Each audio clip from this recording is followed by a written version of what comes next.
Hello everyone, welcome to my YouTube channel The DR Learning. So today I am going to teach the topic Automata Part 2. So first of all हम सीखेंगे that अगर हमें set of strings given है तो उससे हमने regular expression कैसे बनानी है, फिर उस regular expression से हमने DFA, NDFA कैसे form करना है. अब PDF में हमें just set of strings given है और एक लाइन गिवन है, हमें रेगुलर एक्सप्रेशन और साथ में उसके एनडीएफए डीएफए नहीं गिवन है. ठीक है, तो बट हमें इस चीज़ की प्रैक्टिस होनी चाहिए कि अगर हमें सेट ऑफ स्ट्रिंग्स गिवन है तो उससे हमने डीएफए एनडीएफए, या अगर हमें रेगुलर एक्सप्रेशन गिवन है तो उससे हमने एनडीएफए डीएफए कैसे फॉर्म करना है. ठीक है, सो आज हम वो सीखेंगे. सबसे पहले हमारी जो सेट ऑफ स्ट्रिंग हमें गिवन है वो आप देखोगे each time 0 is increased by 1. ठीक है, अब स्टार्टिंग में 0 1 था, फिर 2 0 हो गए, देन 3 zeros हो गए, देन 4 zeros हो गए. क्या हो रहा है, 1 0 स्टार्टिंग में आ रहा है और ईच टाइम जो 0 है वो क्या हो रहा है, इंक्रीज हो रहा है. तो इससे हमें पता लग रहा है कि इसकी रेगुलर एक्सप्रेशन क्या बनेगी. ठीक है, पहली बात तो हम ना पहली स्ट्रिंग को देख लेते हैं. दैट 1 0 तो आएगा ही आएगा. अब जो चीज इंक्रीज हो रही है उसको हम क्लीन क्लोजर के साथ सेट कर देंगे. कैसे करेंगे, रेगुलर एक्सप्रेशन क्या आएगी इसकी, एक तो आएगा 1 0. ठीक है, साथ में क्या आएगा, 0 का क्लीन क्लोजर. 0 का क्लीन क्लोजर क्यों आया, बिकॉज ईच टाइम जो 0 है वो क्या हो रहा है, इंक्रीज हो रहा है. ठीक है, उसके बाद इसकी जो लाइन गिवन है वो है सिग्मा इज इक्वल्स टू 0,1. ठीक है, सो रेगुलर एक्सप्रेशन इसकी हमें पता लग गया कैसे फॉर्म हुई.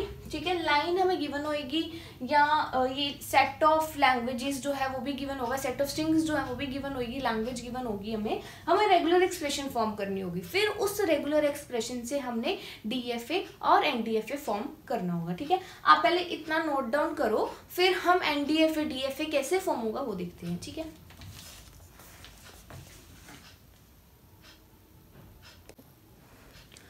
सो रेगुलर एक्सप्रेशन हमें गिवन है 1 0 एंड 0 का क्लीन क्लोजर. ठीक है, अब हम सबसे पहले ना इसका एनडीएफए फॉर्म करेंगे, देन डीएफए फॉर्म करेंगे. ठीक है, एनडीएफए में मैंने आपको बताया था कि क्या कंडीशन होती है.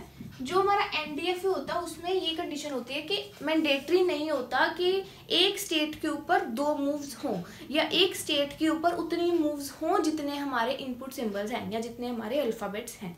ठीक है, तो ये चीज़ इसमें मैंडेटरी नहीं है, इसलिए सबसे पहले हम एनडीएफए फॉर्म करेंगे, देन हम डीएफए फॉर्म करेंगे.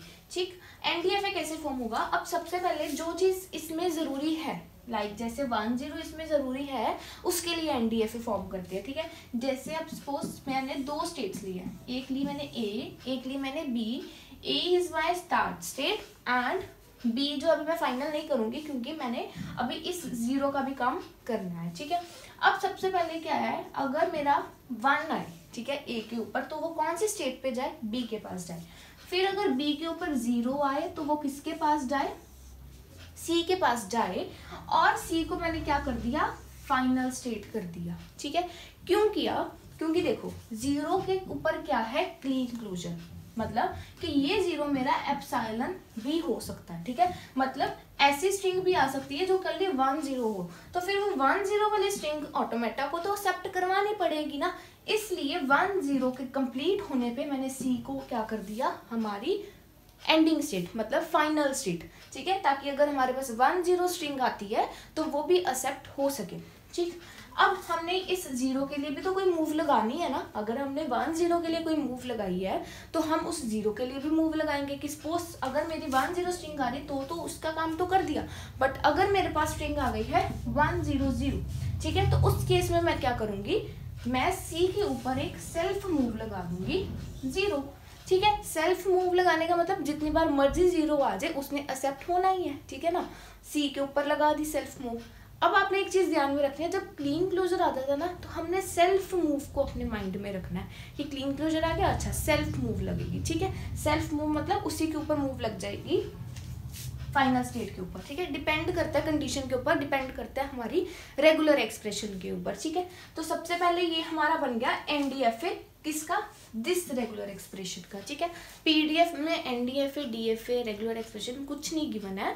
सो हमने बट प्रैक्टिस के लिए ये सारे जितनी भी हमें इनपुट स्ट्रिंग्स गिवन है, सेट ऑफ स्ट्रिंग्स गिवन है, सबका एनडीएफए डीएफए बना के देखना है.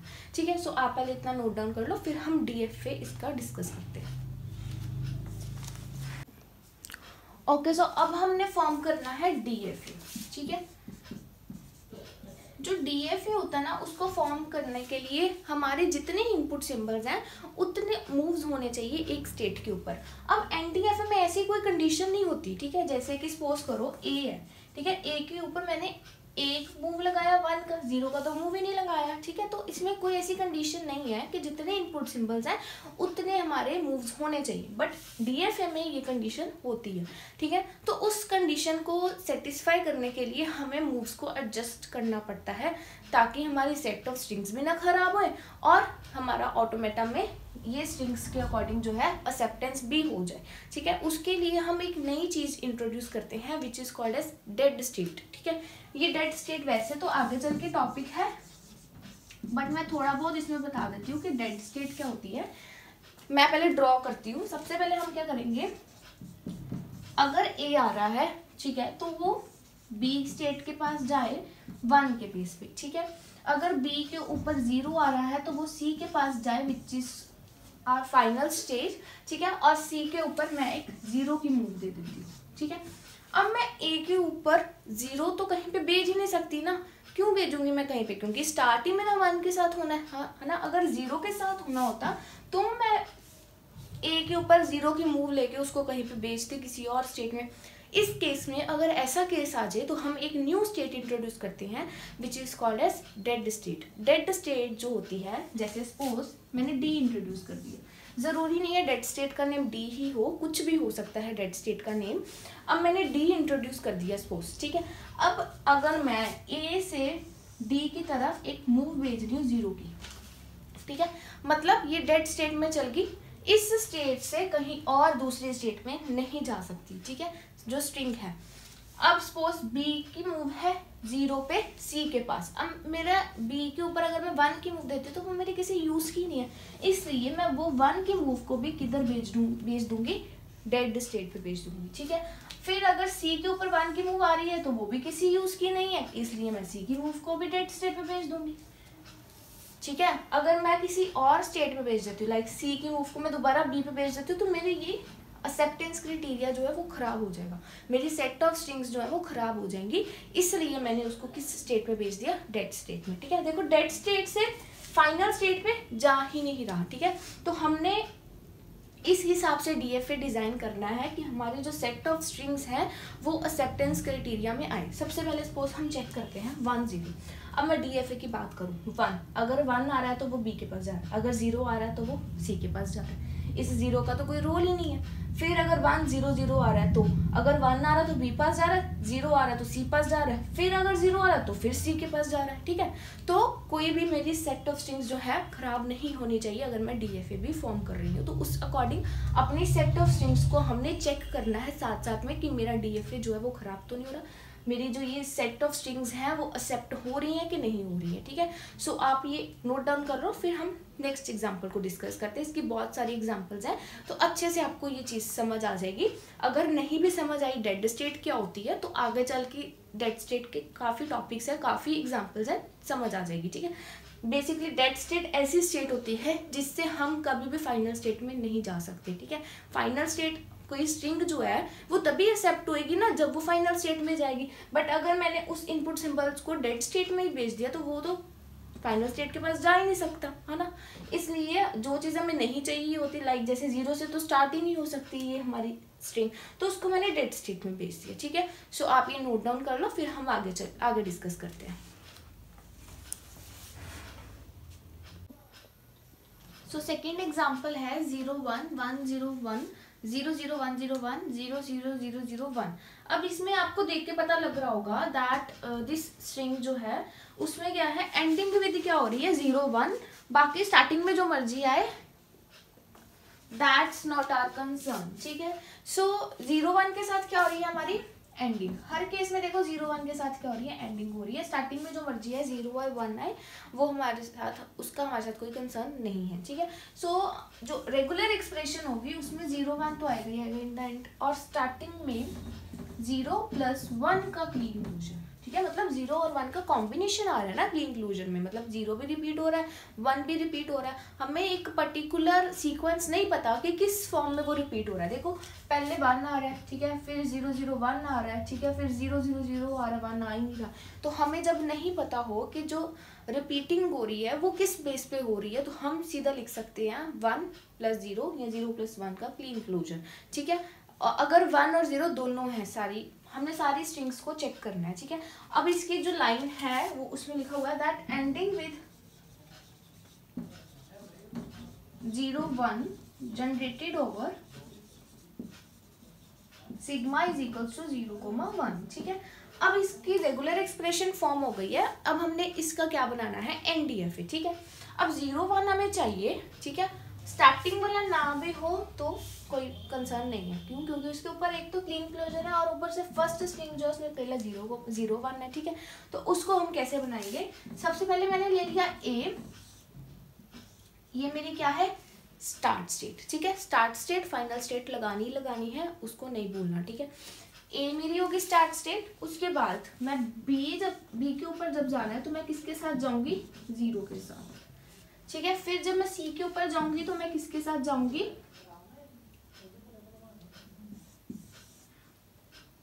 1 के साथ, ठीक है। फिर उसके बाद अब मैंने ये बनाया है एंडिंग विद 0 1 का, ठीक है। अभी मैंने एंडिंग की बात की है, ये मेरी क्या होगी, मेरी फाइनल स्टेट होगी C, ठीक है। अब क्या करना है, 1 मिनट मार्कर लाइटर चेंज कर लेते हैं।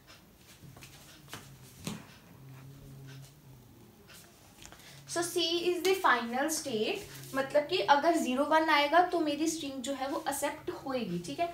अब हमने स्टार्टिंग वाली कंडीशन को सेटिस्फाई करना है, ठीक है। अब स्टार्टिंग में 0 भी आ सकता है, 1 भी आ सकता है, ठीक है। तो मैं क्या करूँगी, इसके ऊपर एक सेल्फ मूव लगा दूंगी, ठीक है।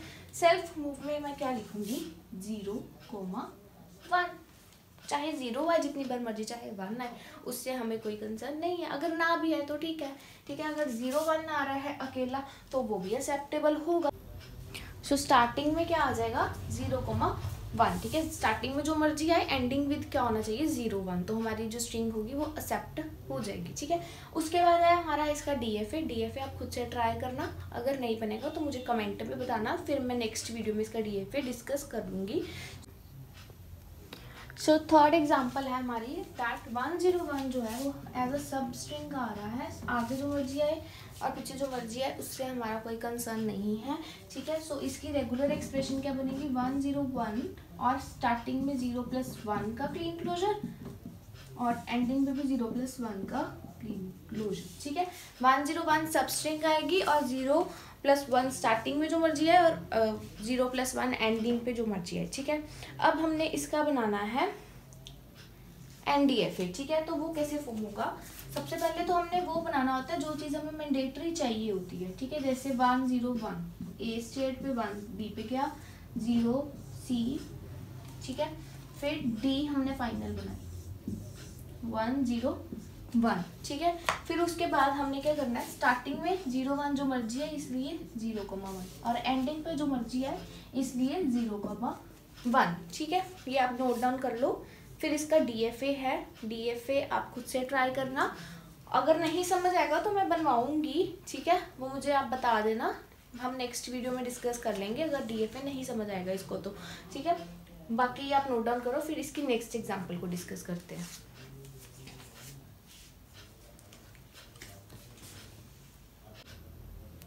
सो थर्ड एग्जाम्पल है, फोर्थ एग्जाम्पल है हमारी कि 2 2 जो है वही जैसे 101 है, 2 2 जो है वो सब स्ट्रिंग आएगी, देन जो 3 है वो ईच टाइम इंक्रीज होगा, but in the start increase नहीं हुआ, ठीक है। मतलब 3 जो है वो साइलेंट हो सकता है, इसलिए इसकी रेगुलर एक्सप्रेशन क्या आएगी, 2 2 एंड 3 का क्लीन क्लोजर, ठीक है। अब इसका NDFA डिस्कस करते हैं।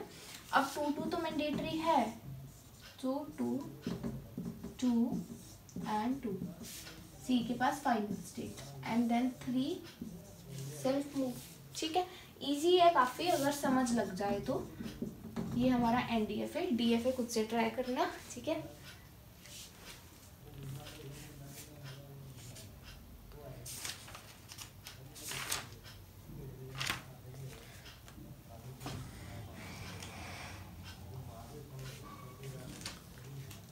सो बस आज के लिए इतना ही, बाकी एग्जाम्पल जिसकी हम नेक्स्ट वीडियो में डिस्कस करेंगे। Thanks for watching my video. अगर आपको अच्छी लगी है तो लाइक करें, शेयर करें एंड सब्सक्राइब करें।